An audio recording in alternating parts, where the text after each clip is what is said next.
Ang taas niyan. Look, it's so high.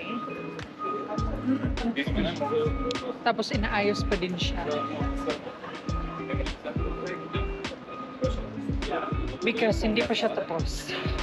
Sobrang tagal niya matapos. I think baka matapos pa to sa 2026. So yun. Sumikip yung nabusog ata ako. Okay, so as you can see, there are many cranes pa dyan sa taas. Because it's not yet done. It's not yet fully finished. So dito naman tayo sa likod. Alam ko yun yung harap eh. So, yung likod. Sagrada Familia. So look. In fairness, for today, malamig dito sa Barcelona. Unlike yesterday, it's not that cold. It's actually hot. And the wind is not very cold yesterday. But now, it's starting to feel colder and colder.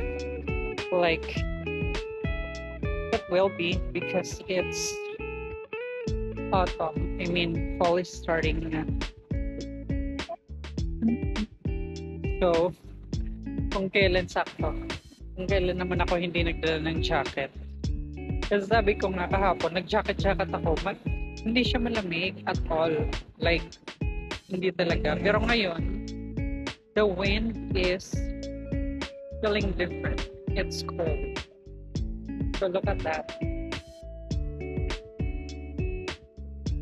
Yan. Pero mas complicated yung design dun sa may unahan.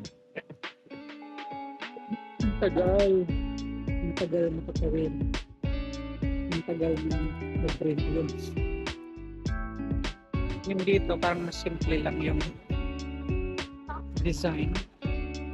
Sa ano, sa likod.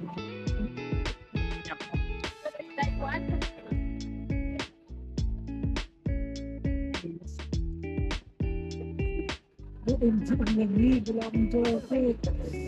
Asan yung araw? Bigla ng araw. Ang galan ng ito.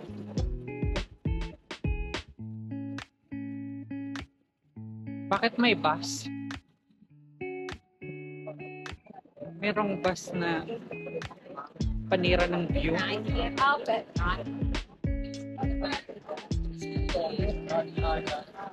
Okay, so here you go.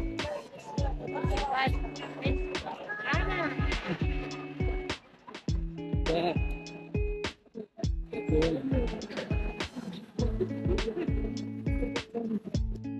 So, dito tayo sa gitna. Ito yata. Maraming turista. So, mas simple yung design niya dito sa Manila.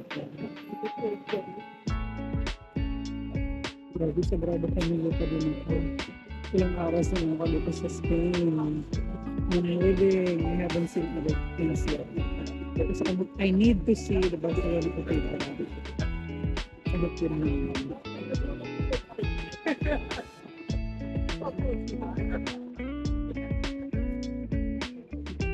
Ang design mo.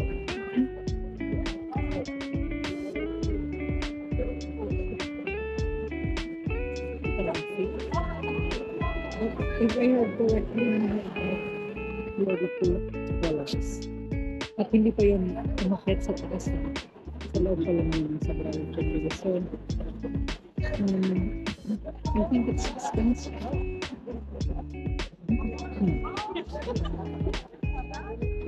Or bus pa lang. Barcelona City Tour. So, let's try to bus. Parang sa malapitan kami.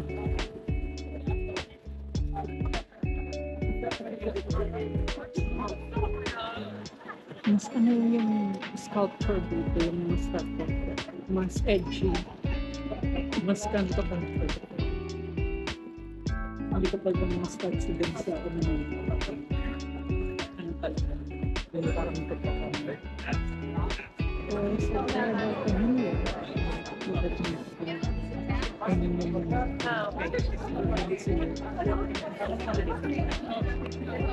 have to be included in the video, of course. Yeah. Sagrada Familia achieved in Barcelona, España.